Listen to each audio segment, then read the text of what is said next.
पुणे महानगरपालिका निवडणुकीच्या प्रचाराची रंगत आता वाढत चालली आहे।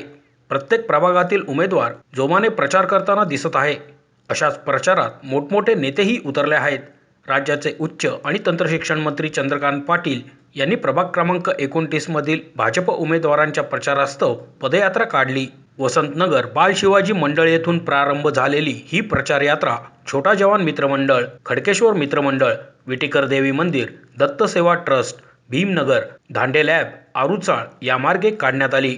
पदयात्रेचा समारोप एरंडवाडा नागरिक सहकारी मंडळ येथे करण्यात आला।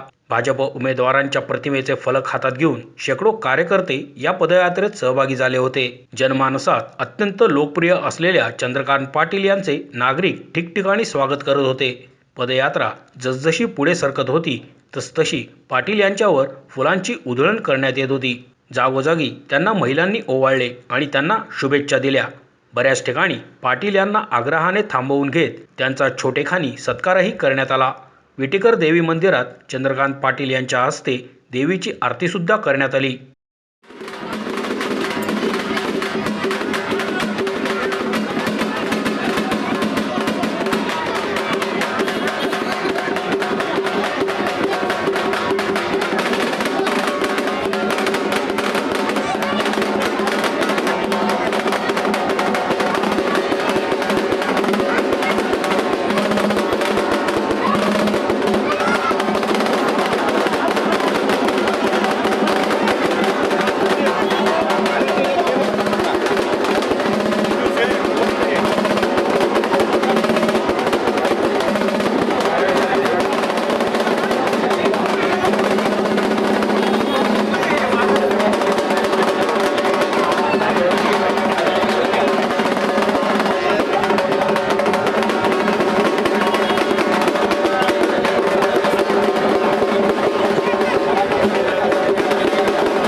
भारतीय जनता पार्टीने पुणे महानगरपालिका निवडणुकांमध्ये प्रचाराची मुसंडी मारलेली आहे। कुठल्याही प्रभागामध्ये प्रचार फेरी सुरुवात होताना 400-500च्या संख्येने सुरू होते, ती पुढे काही हजाराच्या संख्येमध्ये परिवर्तित होते।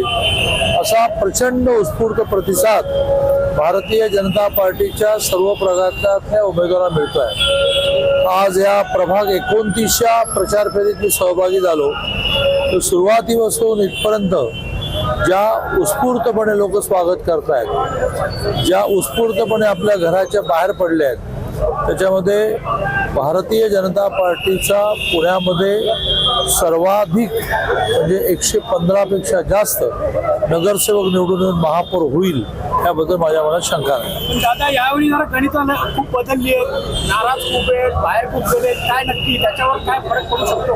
नाराजी सुरुवातीचा काही काळ राहते तशी राहिली, पण एकन एक कार्यकर्ता आता कामाला लागला। इथेच किमान माझ्या अवतीभोवती 10-12 जण आहेत की जे इच्छुक होते, मिळाली नाही, 1-2 दिवस नाराज राहिले तर कामाला लागले। मोशी न्यूज नेटवर्कसाठी मोहित शिंदे, पुणे।